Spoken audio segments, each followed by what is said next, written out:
যে তাদের এক দলের প্রধানের ফোন কল নিয়ে আমরা মোটামুটি আমাদের ইমেজ বোধহয় খুব একটা লাভবান হচ্ছে বলে দেশের মনে হচ্ছে না। সেটাই, দেশে নিজেদের অভ্যন্তরীণ বিরোধটাকে দেশের স্বার্থের জায়গায়, ভাবমূর্তির জায়গায় political bankruptcy, total political bankruptcy. আমরা একটু আরেকটা আমাদের বিরতিতে যেতে হচ্ছে। আমরা ফিরবো, আজ আওয়ামী লীগের জনসভা আছে, সেই খবরটিতে আমরা ফিরবো। দর্শক, আবার একটা বিরতি নিচ্ছি, কিছুক্ষণের মধ্যে ফিরবো।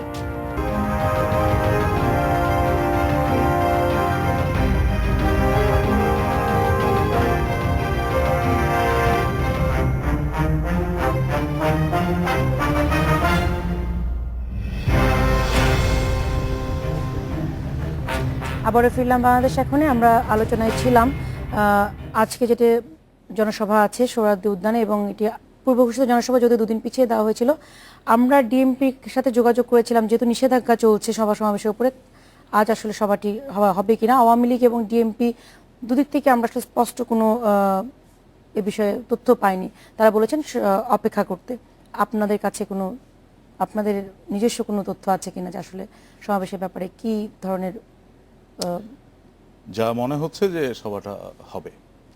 ডিএমপি কমিশনারের বক্তব্য যেটা আমি প্রথম আলোতে যেটা পড়লাম এবং অন্যান্য অনলাইনে যেটা পড়লাম, তাতে মনে হলো যে প্রক্রিয়াগত একটা ব্যাপার হয়তো কালকে তারা শেষ করবেন, কিন্তু মনে হচ্ছে যে সভাটা হবে। আর সভাটা হবে এটার পজিটিভ ইন্ডিকেশন হচ্ছে অলরেডি স্টেজ 2 তৈরি হয়ে গেছে। তো এখন স্টেজ 100 এখনো কিন্তু নিষেধাজ্ঞা বলবৎ আছে। তো সেই নিষেধাজ্ঞার মধ্যেও যেহেতু মঞ্চটঞ্চ তৈরি হচ্ছে, তো পুলিশের ডিএমপির অগোচরে হচ্ছে এটা মনে করার কোনো কারণ নেই। আর ডিএমপি কমিশনারের যে বক্তব্য, তাতে মনে হচ্ছে যে অনুমতি দেয়া হবে, সকালেই দেয়া হবে। হারান ভাই এই বিষয়ে কিছু বলতে চান কিনা? আমি একই মত পোষণ করি হুমায়ুন কবিরের সঙ্গে, যে আসলে 144 ধারা তো নয়, নিষেধাজ্ঞা।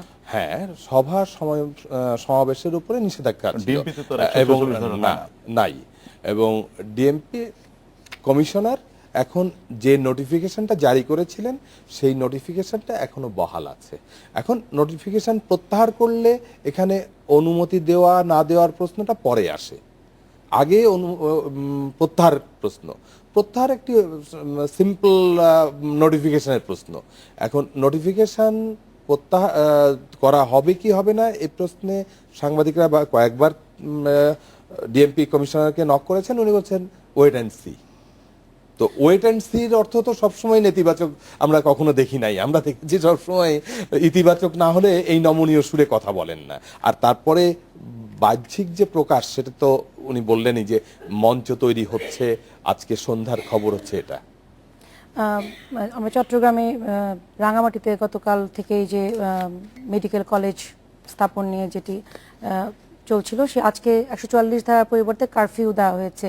এবং আমাদের সেখানে আমাদের আবাসিক প্রতিনিধি মামুন আবদুল্লাহ সহ কয়েকটি টিম ছিল, তারা যেটি বলছেন যে সেই একই অবস্থা, তারা পার্বত্য শান্তি চুক্তি বাস্তবায়নের আগেই এখানে মেডিকেল কলেজ স্থাপনের বিরোধিতা এবং নিজস্ব স্থানীয় আওয়ামী লীগ সংগঠন এবং নিজেদের মধ্যে যে অন্তর্কোন্দল ছিল সন্তুল আরমার পক্ষ, এবং সেই পক্ষগুলি মাথাচাড়া দিয়ে উঠেছে, এরকম তথ্য তারা আমাদেরকে দিয়েছেন। এ বিষয়ে আমি পার্বত্য চট্টগ্রামের যে বিষয়, এটার ব্যাপারে তেমন ভালো জানি না। হান্নান ভাই বোধহয় আমার চেয়ে ভালো ইলাবোরেট করতে পারবেন। কিন্তু আমি একটা জিনিস বুঝি, সেটা হচ্ছে যে শান্তি চুক্তি বাস্তবায়নের আগে এই প্রতিষ্ঠানটা যদি চালু হয়, কি অসুবিধা? আমি তো মানে আমার ক্ষুদ্র জ্ঞানে আসছে না। এখন এটার পেছনে আরো বড় কিছু আছে কিনা, কারণ সন্তুল আরমা মহোদয় কিন্তু অনেকদিন ধরেই একটু আস্ফালন করছিলেন, একটু বিভিন্ন ধরনের হাই ভোল্টেজ কথাবার্তা বলছিলেন। তো পার্বত্য চট্টগ্রাম তো আমরা অনেক দিন ধরেই শান্ত পাচ্ছি। এখন আমরা আশা করি যে এটা যেখানে যতটুকু হয়েছে ততটুকুনি যেন এখানেই যেন শেষ হয়, এবং প্রশাসনিক ব্যবস্থা যেন ওইভাবে নেওয়া হয় যেন ব্যাপারটার আর বিস্তার না ঘটে। তারা বলছেন যে তাদের সংস্কৃতি এবং নিজস্ব যে ঐতিহ্য আছে সেখানে গিয়ে বহিরাগতরা এমনিতেই, বহিরাগত বলতে তারা বাঙালিদেরকে বোঝে, তাদের আধিপত্য আরো বাড়বে। এবং ওরা যেহেতু শিক্ষায়, রাঙামাটির মানুষ বা পার্বত্য অঞ্চলের শিক্ষায় পিছিয়ে আছে, এখানে আসলে মূল লাভবান হবে বাঙালি কমিউনিটি। আসলে বিষয়টাকে এত সরলীকরণ করে দেখাটা বোধ হয় ঠিক হবে না। এই জন্য না, যে পার্বত্য চট্টগ্রামের ইস্যুটি শুধুমাত্র মেডিকেল কলেজে নতুন মেডিকেল কলেজে প্রথম বর্ষে শিক্ষার্থী ভর্তি এবং ক্লাস শুরু করাই নয়, তারা একই সঙ্গে কিন্তু প্রযুক্তি বিশ্ববিদ্যালয়ের প্রশ্নটি আসছে। আসলে দুটো উচ্চ শিক্ষা প্রতিষ্ঠান গড়ে তোলা বা সেইখানে সেটি অপারেশনে যাওয়াটা এখানে মূল বিষয় নয়। মূল বিষয়টি হচ্ছে একটু ভিন্ন এই জন্যে যে ওখানে পাহাড়ি ছাত্র পরিষদ এই আন্দোলনটি করছে, যেটা সন্তু লারমার যে সংগঠন আপনার তাদের সঙ্গে সরকারের যে চুক্তি হয়েছিল সেই চুক্তির থেকে এটি বিচ্যুতি তাও কিন্তু নয়।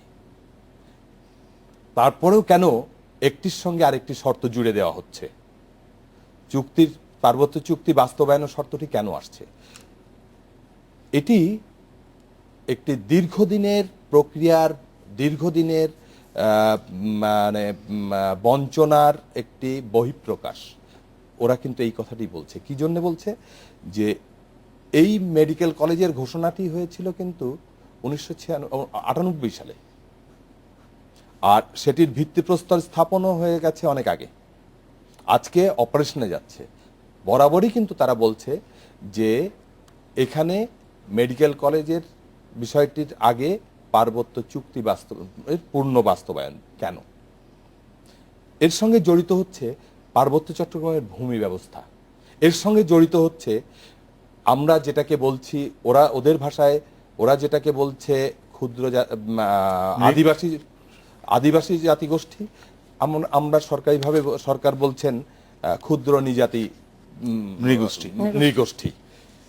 তো এই যে ক্ষুদ্র নৃজাতি গোষ্ঠীর যে অস্তিত্বের সংগ্রাম, তাদের সংস্কৃতি, তাদের শিক্ষা, তাদের সম্পদ, এগুলো রক্ষার যে দাবি, সেই দাবির সাথে যুক্ত হচ্ছে পার্বত্য শান্তি চুক্তি। আর তারা এখন যেটা বলছে যে আজকে উচ্চ শিক্ষা যে প্রতিষ্ঠান দুটি গড়ে তোলা হচ্ছে, এই দুটি দেশের আর 5টি জায়গার সঙ্গে একইভাবে আমরা ওই এলাকার উন্নয়নের জন্য, শিক্ষায় এগিয়ে নেওয়ার জন্য আমরা দুটি শিক্ষা প্রতিষ্ঠান গড়ে তুলতে চাচ্ছি। এর পক্ষে হচ্ছে কারা? এর পক্ষে বৃহত্তর জাতিগোষ্ঠী, অর্থাৎ সমগ্র বাংলাদেশের যে জাতিসত্তা, এই জাতিসত্তার নিজস্ব চাওয়া এবং এর প্রশ্নে এই প্রতিষ্ঠান দুটি গড়ে উঠতে যাচ্ছে। ওরা সেখানে বলছে যে এই প্রতিষ্ঠান দুটি গড়ে তুলতে যে যেমন কাপ্তাইয়ের ক্ষেত্রে ঘটেছিল যে তাদের ভূসম্পদ অধিগ্রহণ করে তাদেরকে উচ্ছেদ করা হয়েছে, এখানেও এই দুটি বড় প্রতিষ্ঠান গড়তে যে তাদের ভূসম্পদ থেকে তাদেরকে উচ্ছেদ করা হচ্ছে। এই জন্য তারা বলছে কি? তারা বলছে যে আমাদের ভূমি মালিকানার যে বিষয়টি, এটি আগে নিষ্পত্তি হোক, তারপরে প্রতিষ্ঠান করো।